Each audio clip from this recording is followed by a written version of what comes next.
નમસ્કાર ખેડૂત મિત્રો, ખેડૂત પ્રયાસ ચેનલમાં આપનું સ્વાગત છે। આજે તારીખ 24 જૂન 2026 સવારના મહત્વના હવામાન સમાચાર ચેનલમાં નવા આવો તો સબસ્ક્રાઇબ કરી લેજો। આજે મોડી રાત્રે વરસાદના પ્રવેશની શક્યતાઓ વ્યક્ત કરાઈ છે। હવામાન વિભાગ દ્વારા આ અંગે આવતીકાલે સત્તાવાર જાહેરાત થઈ શકે છે। દક્ષિણ ગુજરાત અને સૌરાષ્ટ્રમાં વરસાદની આગાહી કરવામાં આવી છે। આગામી 2 દિવસમાં વાવણી લાયક વરસાદ થઈ શકે છે। જૂનના અંત સુધીમાં સમગ્ર ગુજરાતમાં ચોમાસું પહોંચશે। આ દરમિયાન હવામાન વિભાગે રાત્રે 10 વાગ્યા સુધી વરસાદની ચેતવણી જાહેર કરી છે।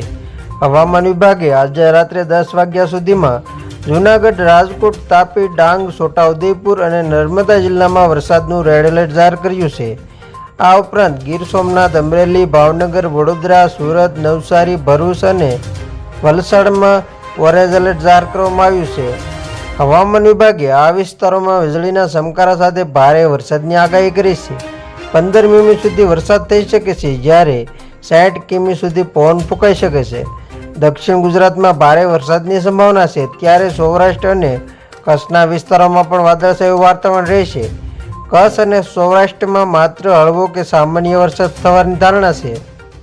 રાજ્યમાં પવનની દિશા બદલાશે। અંદાજે 15 થી 20 કિલોમીટર પ્રતિ કલાકની ઝડપે પવન ફૂંકાઈ શકે છે। જોકે વરસાદી માહોલ વચ્ચે પણ કેટલાક ભાગોમાં તાપમાનનો પારો 40 થી 41 ડિગ્રી સુધી ઊંચો રહી શકે છે, જેથી અસહ્ય ઉકળાટનો સામનો કરવો પડશે। હવામાન વિભાગના અનુમાન મુજબ 26 જૂન આસપાસ ગુજરાતમાં ચોમાસું સત્તાવાર રીતે બેસી શકે છે।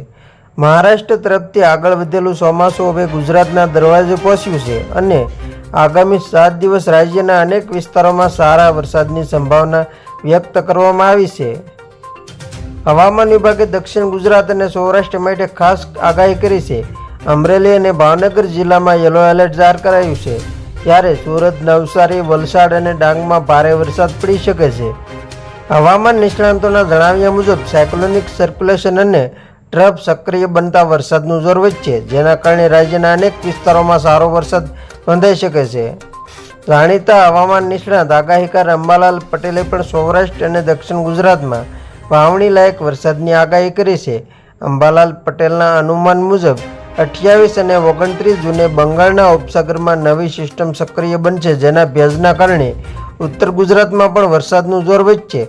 વડોદરા, મહીસાગર, પંચમહાલ, સાબરકાંઠા, હિંમતનગર, પાટણ, સમી અને હારીજ સહિતના વિસ્તારોમાં ભારે વરસાદની શક્યતા વ્યક્ત કરવામાં આવી છે, જ્યારે બનાસકાંઠા જિલ્લામાં પણ સારા વરસાદના સંકેતો મળી રહ્યા છે। એટલે કે ઉત્તર ગુજરાતમાં પણ ખેડૂતોને વાવણી લાયક વરસાદ મળવાની આશા છે।